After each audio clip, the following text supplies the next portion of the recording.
आज वीर सन्यासी का जन्मदिन है, उन्हें कोटि कोटि नमन। लेकिन कौन सन्यासी? वो जिसके बचपन का नाम नरेंद्र दत्त था। सन्यास ग्रहण करने के बाद स्वामी विवेकानंद हुआ। स्वामी जी के जन्मदिन को ही प्रधानमंत्री नरेंद्र मोदी ने राष्ट्रीय युवा दिवस के रूप में मनाने की घोषणा की थी। स्वामी जी का एक बहुप्रसिद्ध कथन है, उठो, जागो और तब तक मत रुको जब तक लक्ष्य पर ना पहुंच जाओ। बहुत ही ओजस्वी वचन है। लेकिन आज के युवाओं के लिए सबसे बड़ा प्रश्न ही तो ये है कि आखिर उनका लक्ष्य क्या है। तेजी से बदलते आर्थिक सामाजिक हालात में वो अपना लक्ष्य किसे बनाए? 2 जून रोटी और सम्मान से जीने की चाह में ही तो उनके दिन रात में उलटफेर हुई जा रही है। नौकरी भी टारगेट तय कर देती है। उस टारगेट के पीछे भागते हुए युवा अपने माता पिता, अपनी संतान तक का मुंह नहीं देख पाते। कितने ही दिनों तक?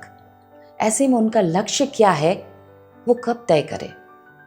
आज व्यवस्था ऐसी हो गई है कि आर्थिक स्थिति में मजबूती और उसे बनाए रखने की लगातार कोशिश ही एकमात्र लक्ष्य बन गया है। कुल मिलाकर स्वार्थी बने रहो, शायद यही लक्ष्य है। हमारा समाज आज भी स्त्री का नेतृत्व सहन नहीं कर पाता। उसे गृह कार्य से बाहर दूसरे कामों में बढ़ते देखकर उसके चरित्र का हनन करने पर उतर जाता है। स्वामी जी उस युग में शिक्षा के महत्व के साथ साथ महिलाओं का भी शिक्षित होना और समाज निर्माण में बराबर योगदान देने की बात करते थे। इसी प्रयास में उन्होंने अपनी गुरु माँ को मठ का नेतृत्व सौंपा था। सिर्फ प्रतीकात्मक नहीं, बल्कि स्वामी जी उनके निर्णय को ही अंतिम निर्णय मानते थे। इसी प्रसंग में सबसे बड़ा परिवर्तन तब हुआ जब मठ में काली पूजा के समय बलि के नियम को स्वामी जी रखना चाहते थे, लेकिन मां शारदा ने मना कर दिया था।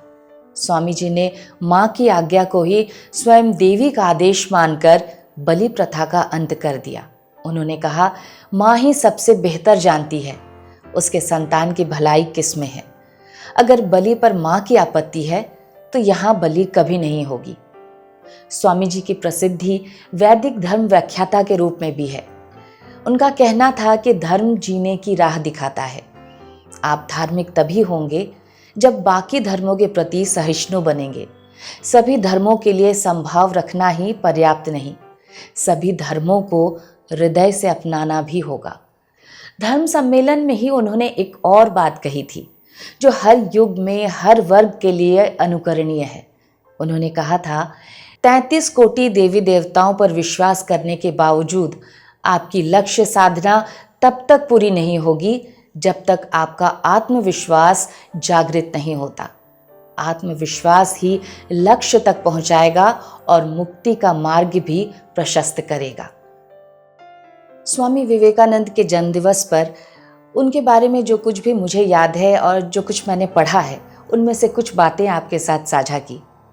आप मेरे विचार से सहमत हैं या नहीं, या आपको हमारा ये कार्यक्रम कैसा लगा, आप कमेंट बॉक्स में लिखकर हमें ज़रूर बताइएगा। अगर आपको हमारा काम अच्छा लग रहा हो तो हमारे चैनल को लाइक, शेयर और सब्सक्राइब करना मत भूलिएगा। शुक्रिया, और आप सभी को युवा दिवस की बहुत बहुत शुभकामनाएं।